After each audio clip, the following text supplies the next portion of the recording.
नमस्कार, मैं जितेंद्र शर्मा।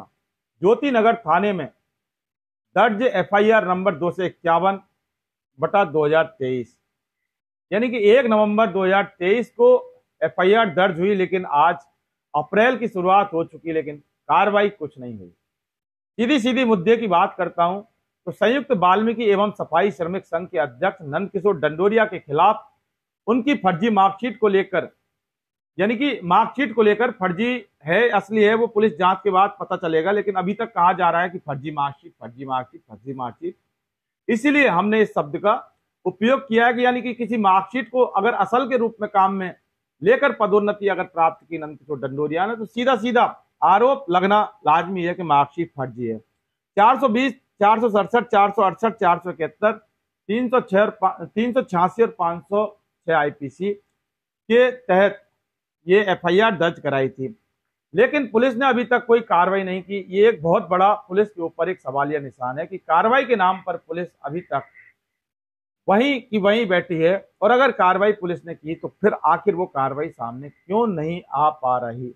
मामला जबकि बहुत सिंपल है कि एफआईआर के अंदर जो आरोप हैं वो आरोप यही है कि मार्कशीट को काम में लिया गया असल के रूप में, और पदोन्नति और प्रमोशन लिए गए नंदकिशोर डंडोरिया द्वारा, और सीएसआई यानी नगर निगम में मुख्य स्वास्थ्य निरीक्षक के पद पर वो कार्यरत, यानी कि सारे सफाई कर्मचारियों के वो हेड के रूप में वो आज की तारीख में कार्यरत हैं। तो मामला जब भी एफआईआर का है और इसको लेकर जब पुलिस में एफआईआर दर्ज कराई और मामला मार्कशीट का है, तो फिर पुलिस ने अभी तक ना नंदकिशोर डंडोरिया को गिरफ्तार किया, ना ही कोई चार्जशीट पेश की और ना ही कोई एफआईआर इस मामले को लेकर अभी तक पेश की, जबकि पूरे 5 महीने हो गए। पीड़ित जॉनी बेनीवाल ने अपने और अपने गवाह के बयान 161 सीआरपीसी के तहत करा दिए गए हैं।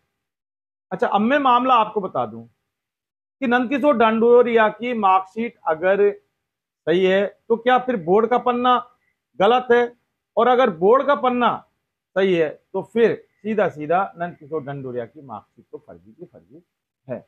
और दूसरी बात, जांच की बात की जाए तो यहां से 2.5 से 3 घंटे का रास्ता जयपुर से अजमेर का है, और इतना ही आने का है। तो पुलिस को जाने में और आने में मुश्किल से 5 से 6 घंटे लगेंगे, और जब जाएगी कि जयपुर से पुलिस आई है, माध्यमिक शिक्षा बोर्ड के अंदर घुसते ही पुलिस को सारा डाटा और भई खाता उस मार्कशीट का, उस रोल नंबर का मिल जाएगा, जो कि आरोप इसने जो लगाया है जॉनी बेनीवाल ने, जो नामांक नंबर 557644 यानी कि जो 1985 की ये मार्कशीट, तो यानी कि माध्यमिक शिक्षा बोर्ड पूरी तरह से कोऑपरेट करेगा, लेकिन कब, जब पुलिस वहां जाएगी। और दूसरी बात ये है, आते हैं नगर निगम। ये जो ग्रेटर नगर निगम है ये ज्योति नगर थाने से मुश्किल से 1 किलोमीटर की दूरी पर स्थित है, ज्यादा दूर नहीं है वो, बहुत, मैं तो ये कहता हूं इससे भी पास में हो सकता है। और हेरिटेज है, ये सिटी के अंदर है, मुश्किल से 4 से 5 किलोमीटर, यानी कि जयपुर में दोनों नगर निगम है और अजमेर में माध्यमिक शिक्षा बोर्ड है, फर्क इतना ही है। लेकिन पुलिस आज तक क्या कर रही है, ये एक बहुत बड़ा सवाल है। और जब जॉनी बेनीवाल पुलिस से बात करते हैं, पूछते हैं, तो सिर्फ पुलिस जांच चल रही है, जांच चल रही है। आखिर वो जांच है वो क्या चल रही है, जांच कहां तक चल रही है, इसका हिसाब किताब तो कम से कम पुलिस को न्यायिक आधार पर सामने रखना चाहिए।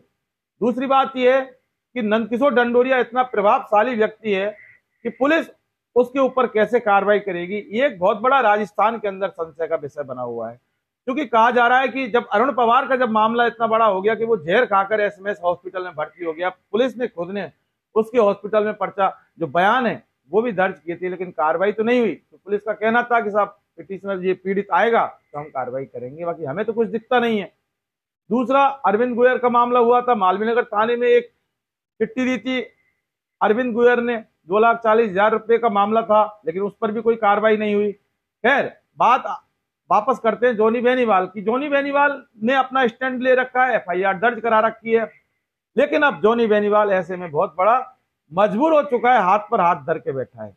हालांकि यहाँ कोर्ट के अंदर वो कार्रवाई पूरी तरह से मजबूत रूप में कर रहा है, लेकिन कार्रवाई पुलिस को करनी पड़ेगी। लेकिन पुलिस अगर जब कार्रवाई नहीं करती है तो कहते हैं ना, फिर कोर्ट तो कार्रवाई करवाती है, यानी खुद कार्रवाई करती है, फिर पुलिस से कार्रवाई करवाती है, किसके खिलाफ, आरोपियों के खिलाफ। अगर ऑफेंस साबित होते हैं। तो अब इस सवाल ये है कि ये नगर निगम रहे, ये अजमेर रहा, लेकिन पुलिस की जो ज्योति नगर थाना पुलिस है राजधानी जयपुर की, इसका तो इकबालिया बुलंद बहुत बड़े रूप में हो चुका है। और वैसे भी तो अपराधियों में भय और आमजन में विश्वास पुलिस का स्लोगन है राजस्थान पुलिस का, तो ये ऐसा स्लोगन है। अपराधियों में कहां से भय होगा, अपराधी तो खुलेआम डोल रहे हैं।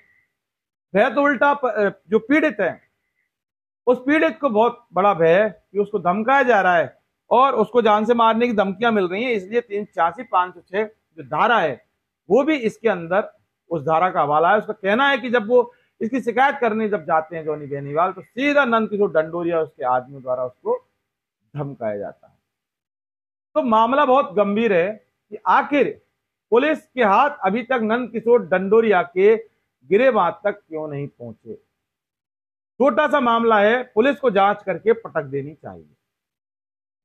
जयपुर पुलिस को सिर्फ इतनी जांच करनी है, एक बार वो ये कह दे अपनी जांच का नतीजा निकालकर कि नंदकिशोर डंडोरिया की मार्कशीट सही है और बोर्ड का पन्ना गलत है, या फिर जयपुर पुलिस ये कह दे कि बोर्ड का पन्ना सही है, डंडोरिया की मार्कशीट गलत है, या फिर जयपुर पुलिस ये भी कह दे कि डंडोरिया की मार्कशीट भी सही है और बोर्ड का पन्ना भी सही है, और फिर ज्यादा नहीं तो इतना तो कम से कम जयपुर पुलिस कह दे कि डंडोरिया की मार्कशीट भी गलत है और माध्यमिक शिक्षा बोर्ड का पन्ना भी गलत है। लेकिन कहना तो इनमें से पड़ेगा, क्योंकि जो एफआईआर है ना वो इसी को लेकर दर्ज करवाई गई है।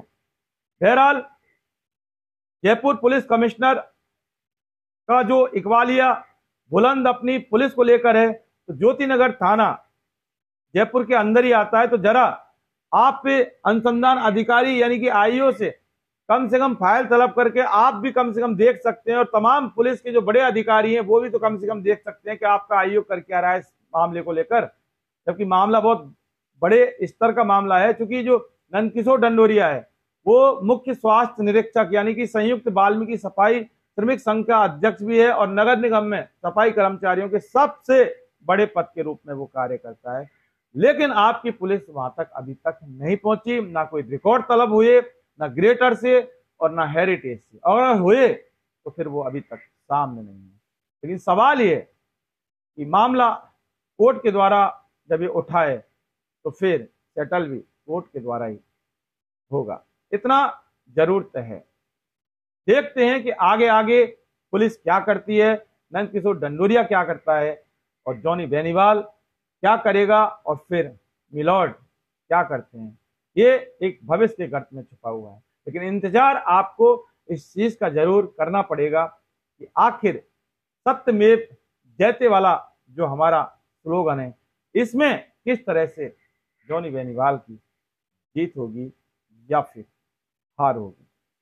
दोस्तों, आपने अगर हमारा चैनल सब्सक्राइब नहीं किया है तो कर लें, और नीचे बेल आइकन जो घंटी है उसको जरूर दबाइए, जिससे कि आगे आने वाले हमारे तमाम वीडियो के नोटिफिकेशन आपको तुरंत मिल सके। फिलहाल के लिए बस इतना ही।